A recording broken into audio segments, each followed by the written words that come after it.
Class of 2016, parents and family, teachers and administrators, all other guests, I'm extremely honored to be here.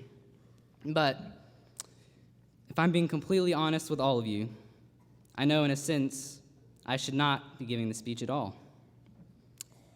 Why, you may ask? Because I was very nearly not a part of this class to begin with. Let me explain. When I applied to Little Rock Christian to be a part of the kindergarten class here, those of you in the kindergarten club may remember this. We were given an admissions test in order to make sure that we were ready for school.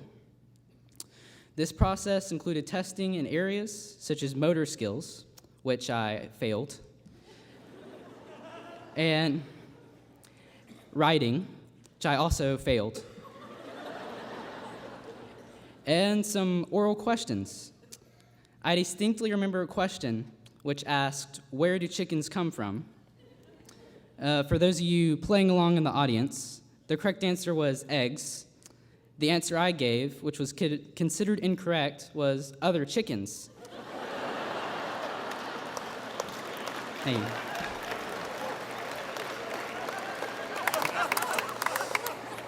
Yeah, even after 13 years, I'm bitter about that one. But in other words, I flunked my first ever test at Little Rock Christian. Eventually, my parents received a letter which advised them to prayerfully consider waiting a year before sending me to Little Rock Christian.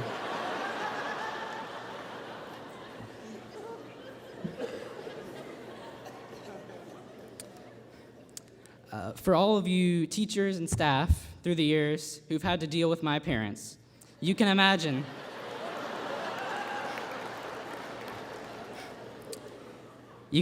their reaction to receiving this letter. Against the school's recommendation, they sent me here anyway. And had they not, I would have ended up in the class of 2017, wouldn't be standing before you right now.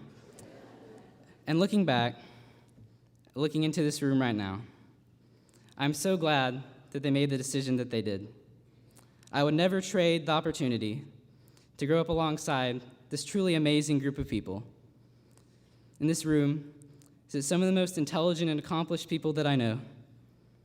This class is full of superstar athletes, diligent students, amazing artists, future business and community leaders, many all around incredible people, each of you with your own story.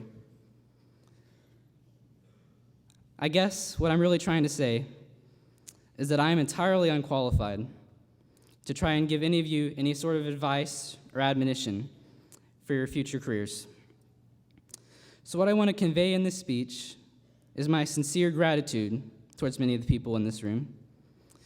The great Roman philosopher Cicero once said, "Gratitude is not only the greatest of virtues, but the parent of all others." In that spirit, I deeply appreciate the teachers of this school who never wrote me off in spite of my faults and failures. Throughout our time here, all of us have had incredible faculty support.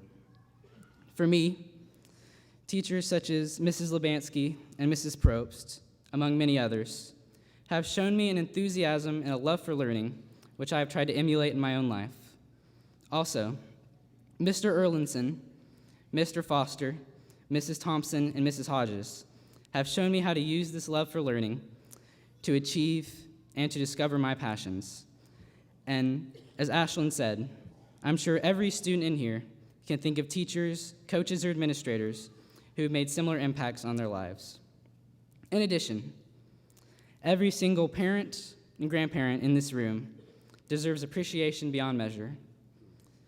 I owe everything to the love and guidance my parents have shown me and the godly example they have provided. Many of the parents in this room have devoted additional time and energy even to serving this class in the form of senior lunches, chaperoning field trips, or donating time, talents, or money to make our educational experience truly one to treasure. And for that, we are all grateful. And just a note for the parents, statistically speaking, about 1 in 3 of us will be back to live with you again. So I'll go ahead and take the liberty to thank you in advance for your future sacrifices.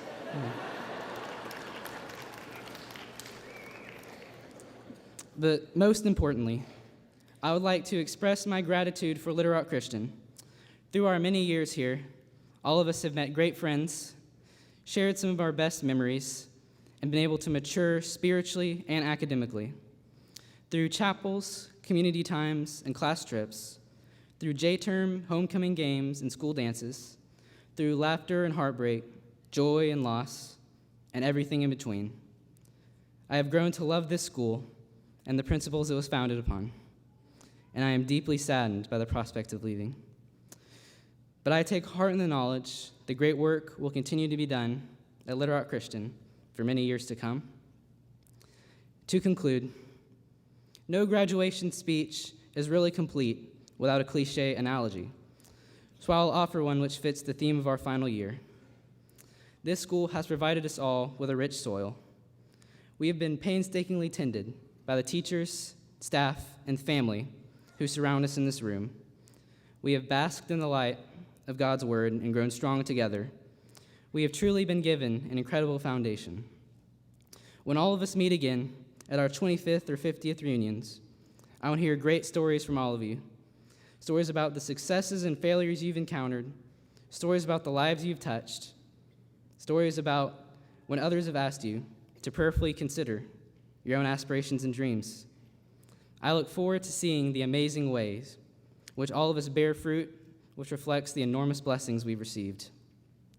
Before we leave tonight, I hope all of you will join me in thanking family members, teachers, administrators, and our tireless leadership, and in offering a prayer of thanksgiving for everyone who has helped you to reach this milestone in your life. Thank you.